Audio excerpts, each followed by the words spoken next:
symptoms. So one of the symptoms of menopause is what we call osteoporosis. So they lose bone mass, and your bone is made of calcium. All the processes that will let your bone be well formed, it's sort of like protected by you having estrogen as a woman. But once you no longer start producing estrogen, the rate at which your bones will lose its form, like what makes it strong, you lose it. So now your bone is very weak. So for them, you can see that almost from car, like when they fall, they easily get fractures. Like their bone can easily break. And they slip easily too. Yes, because they are not very stable. But that is one of the side effects of menopause, of not having the estrogen. And I think she also mentioned from what she was saying, she has become irritable.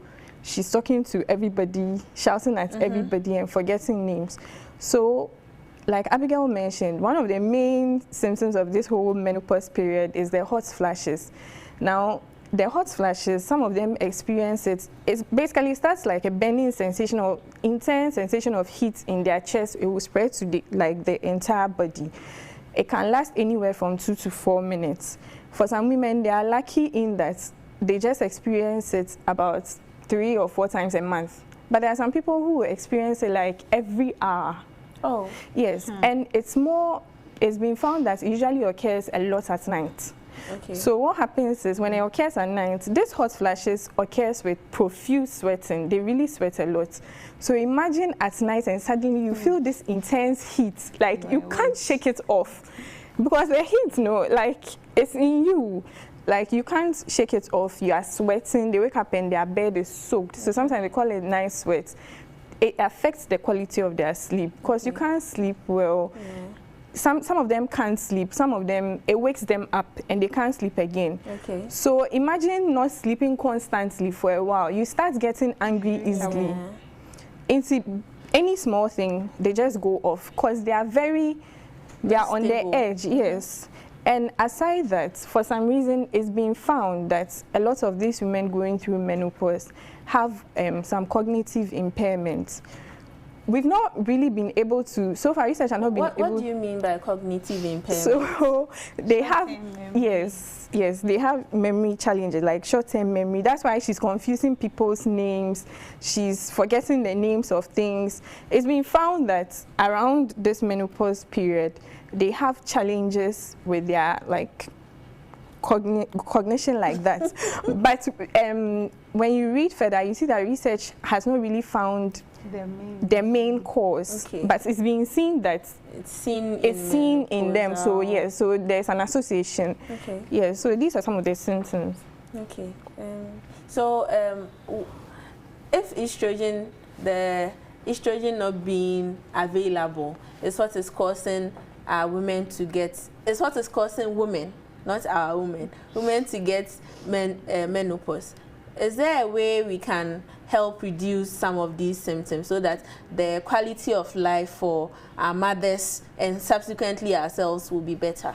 Okay, so yes, there are actually a lot of ways. One is being supportive.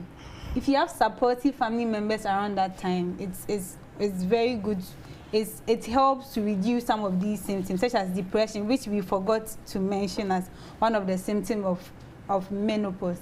And also too, the same estrogen also has some cardiovascular protective nature. So around that same time where women, when women encounter menopause, we usually see them having cardiovascular disease such as hypertension. So in that regard, if you have a good quality of life, like you eat well, you exercise well, around that time it reduces your risk of getting some of these cardiovascular diseases. Okay. And also if we are able to live our lives well, because it is shown that usually women around that time it's like they are at the peak of life where they sit to think about the things they've done in their life, and usually when they are not satisfied, it increases their risk of depression. Okay. So as a young woman, as you are living your life, it's good to have a calculated risk so that when it's time for you to have your menopause, you wouldn't have so much regrets to increase your risk of getting depression. And also, in our parts of the world that we usually associate some of these things to spirituality, imagine an old woman, you wake up at dawn in the night and you are sweating. They will say you are a witch. Exactly. No, so we should support. Yes, you're so aircon. You're so fun. Around that time, you may even have a young daughter who is struggling to maybe in life to get pregnant or something. Maybe somebody is having family issue. You will be blamed, and they are not finding the cause. You see, in that part of the world, we like shifting blame. So the moment you start exhibiting some of these symptoms, you see that people will start calling you names. So all of a sudden, how come we start praying at dawn or in the night and you wake up and you are sweating as if we poured water on you? A direction, exactly. So we should be supportive.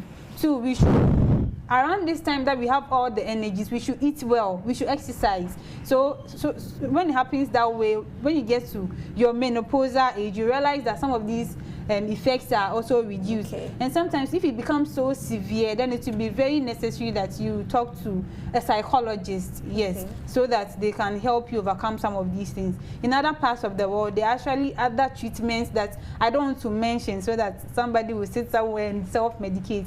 Just go to the hospital if you think some of these symptoms are so unbearable that you can't control them. So these are some of the things I think we can do to minimize some of the symptoms that come with it. And you see, knowledge is power. Because some people don't know, they don't even know how to deal with it. We should see that it's a normal, the same way menstruation is normal, menopause is also normal.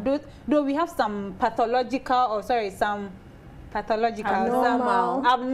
menopause where somebody is having maybe a cancer, so the person undergoes a radiotherapy or a chemotherapy, so there is a premature ovarian failure, or maybe somebody can surgically remove the ovaries.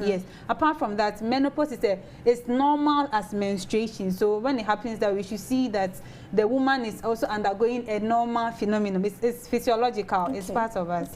So so I want to take us a step back a bit, because it looks like we've spoken about the menopause, but we've not really explained well the whole process. So like before I did discuss, menopause is when you've stopped having your menses. I'm sure our viewers are probably wondering how to know when they've had their menopause, because last week we spoke about amenorrhea. So when is it amenorrhea, when is it menopause? So like she said, usually it occurs in women between the ages of 45 and 55. So the whole point is actually saying that you've had menopause. That's menopause word. We can only say that when you have not had your menses consecutively for 12 months, within that period, Not that it comes 1 month and it goes, or 2 months and it goes. No, consecutively, you've not had your menses for 1 year. For 1 year. That is when we will say you've had menopause. Now we have something we call premenopause, that is, or perimenopause. Some people also say menopausal transition. So that is the period before you have that lack of menses for 12 months or 1 year straight. So you find a lot of women above 45 normally in this period. So for them, the main thing they'll be experiencing is that, you see, the ovary has started failing, like it has started, it has reached the end. So it will start malfunctioning. So women within this period, you see that they will start having irregular menses. Suddenly, they used to bleed for 7 days. Now they bleed 2 days, 3 days. They skip months. There will be months that the menses will not come. Not because they are pregnant. No, not because they are pregnant. That's one key thing, not because they are pregnant. But suddenly the menses will not come. Sometimes their bleeding can actually even increase in intensity. Yes. So for these women, sometimes if you are worried, you can just come and we'll wake you up. It can be very frustrating when you come and we do all our tests and we're like, you are normal. And you're like, no, I'm not normal, because my blood is not coming like how it used to come. But that's because we understand that you've reached the end. So is malfunctioning like that. So you realize that those things will be happening. Now, unfortunately, some of the symptoms we've mentioned, these hot flashes, difficulty sleeping with the irritability and all that, you actually start experiencing them. Even though your menses is still coming, you may start experiencing these symptoms of menopause because you are having, like we said, the ovary is controlling the secretion of your estrogen. So in this period, your estrogen levels are actually going down. So you start having all these symptoms. Someone who have normal blood pressure, suddenly around this time, you go to the hospital and they say, oh, BP goes through. Now you have high blood pressure. Because like Dr. Abigail was saying, estrogen protects you against all these cardiovascular diseases. But once your estrogen goes down, now you'll be susceptible to such diseases. So that's what we call the menopausal transition period, and usually for most women around 45 and above, you find them in that period. It can last an average of 4 years before you actually have the absolute cessation. Some people can even go 7 years. Oh, that's long. Yes, so averagely we say it lasts about 4 years before the menopause itself appears. It could be shorter. Yes, it could be shorter. Some people can be lucky in that 1 year, then the menopause. But some people, you can be in this state, yes, for like 4 to 7 years before finally it ceases and you know, say, okay, officially. I have menopause. Yes. Okay. So I'm very glad that you've spoken about the menstrual cycle and the beginning and the end. Well, let's go back to the menstrual cycle itself. Some women, some ladies experience some symptoms when it's almost the time of the month. They go through a lot. Is it normal? And what is it? Okay, so that's the premenstrual syndrome. Yes. So actually we define it as a group of symptoms that usually happen really about a week before your menses, and it's so severe that it interrupts your normal activities, life activities, and even your interpersonal relationships. So for every woman, we usually have some mild to moderate symptoms that are manageable. But then if it happens that within that period you are not able to go to work, your mood changes so much that you are not able to have like good interactions, you are easily angered, such that people outside your circle or a second person sees and tells you that, oh, your mood has changed, then we call that the premenstrual syndrome. And this premenstrual syndrome is actually a mental disorder. Yes, it's actually a mental disorder, and we've categorized them. We have the anxiety, where you become so anxious, you become stressed, you become so much afraid. We have cravings, such that you eat too much, you crave for sugary things. Some people, they want to take chocolates, milk, and all of that. So not the regular, oh, I want to take a nibble of this, I want to take something small. No, please. You do it so much that it impairs your normal life. I think a lot of ladies have been using this PMS wrongly. Yes, because please. Any small thing, maybe a few days to their menses, and they say, I have PMS. So mood swings. Some people call it mood swings. Yeah, like PMS is actually a medical diagnosis. It's a diagnosis your doctor has to make. So I can't go and stand somewhere. You can't make your diagnosis. Come and let's make the diagnosis together. So, like Abigail was saying, a lot of us will have mild things. Yes. Like maybe I'll get a bit angry, more angry than usual, about 5 days before my period will start, and within 4 days of it starting. But that's normal. But for the PMS, usually it's a constellation of symptoms we are looking at, and like she said, it affects your normal functioning.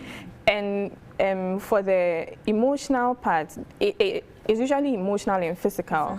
For the emotional part, the key thing is what she said. They are very anxious. There's a lot of depression. And one other thing is they are very irritable. Like, this is not the normal... Like, they're very irritable. And then for the physical part, they usually have an intense level of fatigue. Usually they are very tired. These are people who can't go to work. It's not even about it's not even about being in pain. No. they are just tired. The body, mind, yes, everything. Yes, you may have a friend who will notice that when she's about to have a menses or during her menses, or better, like she really sleeps. And when you ask, like, she's just tired. On your she hasn't done anything, but she's tired.